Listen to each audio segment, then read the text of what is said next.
Hello everyone! Today ituturo sa inyo kung paano nga ba mag-sign up sa Quipper. So, sa mga hindi nakakaalam kung ano nga ba ang Quipper po ay isang learning management system katulad po siya ng Google Classroom na kung saan sa Quipper ay maaari kayong mag-upload ng mga lectures ninyo at may mga quizzes na rin. Ang pinagkaiba ng Quipper for the teachers, meron ng mga ready-made learning materials sa Quipper na maaari nyong i-reuse para sa klase ninyo. But this video is intended for students para maipakita kung paano nga ba mag-create ng account. You have two options. Una, maaari nyong i-download yung mismong app sa inyong device, or kung hindi na kayo maaaring mag-download or mag-install sa device ninyo, maaari nyo namang gamitin ang browser ninyo. So sa video na ito, ipapakita ko kung paano nga ba mag-sign up sa Quipper using your browser. First, click your browser, then itype niyo yung Learn Quipper.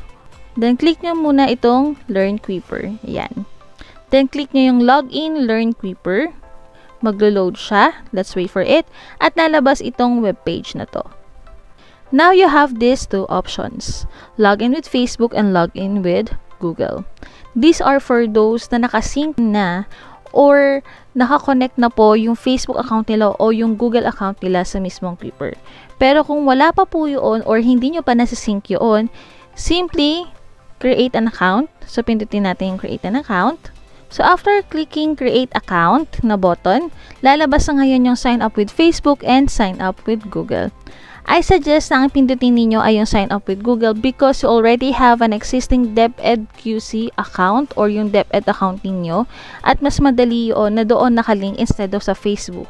Kasi may mga pagkakataon na yung pangalan ninyo sa Facebook ay hindi naman yung tunay na pangalan ninyo. Okay? So, click natin yung sign up with Google.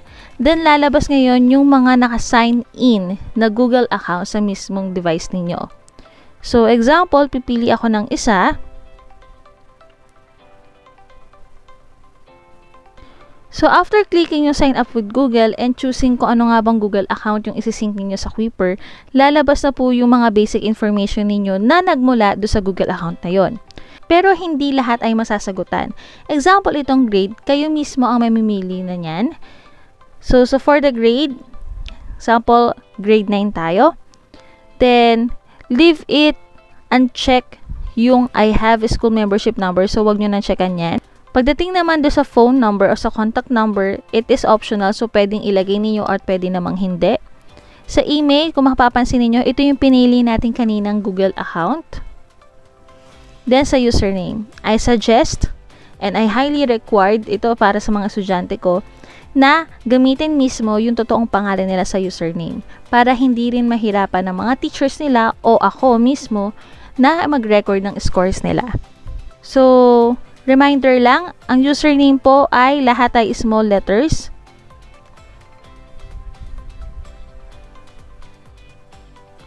Password, tatandaan po natin na ang password po, it must be at least 6 characters, combination ng letters and ng numbers. At kung ano man ang ilalagay ninyo na password, make sure na madali itong tandaan at hindi nyo to makakalimutan.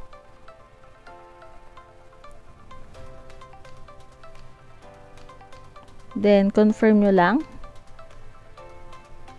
Ayan. Check nyo lang ito pareho, yung checkbox na yan. Then, click create account. Ayan. So, hindi siya nagtuloy. Kung mapapansin niyo nakalagay dito, this username is already taken. Pag ganito po ang scenario, maaari kayong magdagdag ng numbers or digits after your name. Example, ipinanganak kayo noong 1992. So, pwede kayo maglagay ng 92.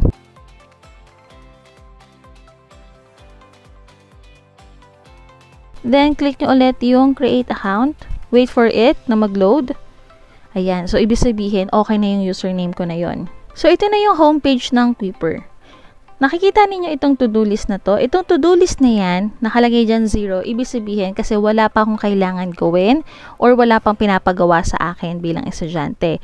Magkakaroon lang po yan ng mga nakalista dyan kung may ibinigay na sa inyo yung teacher ninyo na gagawin ninyo o sasagutan ninyo. Pero higit sa lahat, ang unang dapat nyong gawin ay mag-enroll sa class. So, paano nga ba mag-enroll sa class? Tulad sa Google Classroom, ang mga teachers ninyo ay may ibinibigay na class code. So, for example, meron nang binigay sa inyong class code. Click nyo itong nasa upper right. Ayan. So, click nyo yung salitang profile.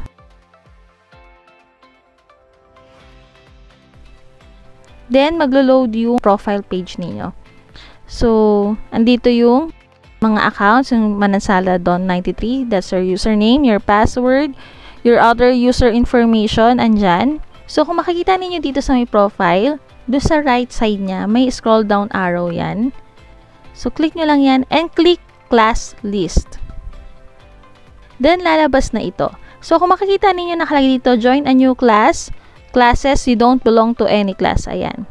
So, pipindutin natin yung enter class code. So, for example, may ibinigay na sa inyong class code, etc. Then, click submit. Once na click nyo na yung submit at may ibinigay na yung teacher ninyo, automatic na makikita ninyo dito sa home.